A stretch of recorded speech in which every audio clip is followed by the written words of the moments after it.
आज या वॉर्डामध्ये येत असताना स्वामींना मी सांगत होतो, पण स्वामी मला जर नगरसेवक व्हायची वेळ आली असती, सुरुवात आता नाही, आता काही संपला विषय, तर मी या वॉर्डात उभं राहिलो असतो. घाबरू नका, मी राहत नाही.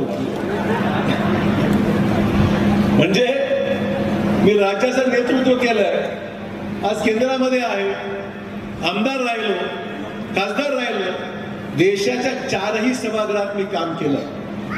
त्यामुळे आता फक्त आशीर्वाद आणि मदत करायची भूमिका ही माझी. याचा अर्थ मी रिटायर होतच नाहीये, काळजी करून 10-15 वर्ष रिटायर होत नाही. विरोधकात आनंद वाटेल, साहेब चालले बरं आहे, जाऊ द्या, पण रिटायर मी काय होत नाही. मी ताकदीने तुमच्या बरोबर राहणार, तुमच्या बरोबर राहणार, हीच माझी भूमिका आहे. आणि त्यामुळे आपला स्पीड डबल पाहिजे. आता डबल इंजिन सरकार, आपला स्पीड डबल पाहिजे. आपल्याला अतिशय वेगाने पुढे जायचं आहे, थांबायला वेळ नाही आम्हाला आता. आणि त्यामुळे थांबायला वेळ नसेल आणि पुढे जायचं असेल तर रस्त्यामधले स्पीड ब्रेकर, हे डांबराचे स्पीड ब्रेकर नाही, राजकीय स्पीड ब्रेकर उघडून टाकले पाहिजे. ही माझे आव्हान तुम्हा सर्वांना. कसं होणार काम? आम्ही करायचं, ते थांबवायचं, मग आम्ही मागे लागायचं, कोर्ट कचेरी, अमुक तमुक. उपयोग काय त्या गोष्टीचा?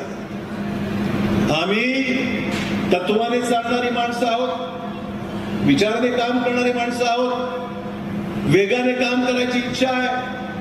पण हा वेग जर आपल्याला कायम ठेवायचा असेल तर आपल्याला नेतृत्वाला भक्कमपणे साथ द्यावी लागेल, खूप ताकदीने द्यावं लागेल. लहान गोष्टी असतात, निवडणुकीमध्ये काही चालतं, खोटा नॅरेटिव्ह चालतो, खोटं बोललं जातं, वाटेल त्या गोष्टी घडतात, समाजामध्ये वाद लावून त्याचा परिणाम इलेक्शनमध्ये काही घडू शकतो. त्यामुळे मला विनंती एवढीच आहे, एकजुटीने आपण राहू, एका मनाने आपण काम करू, एका ताकदीने आपण उभं राहू.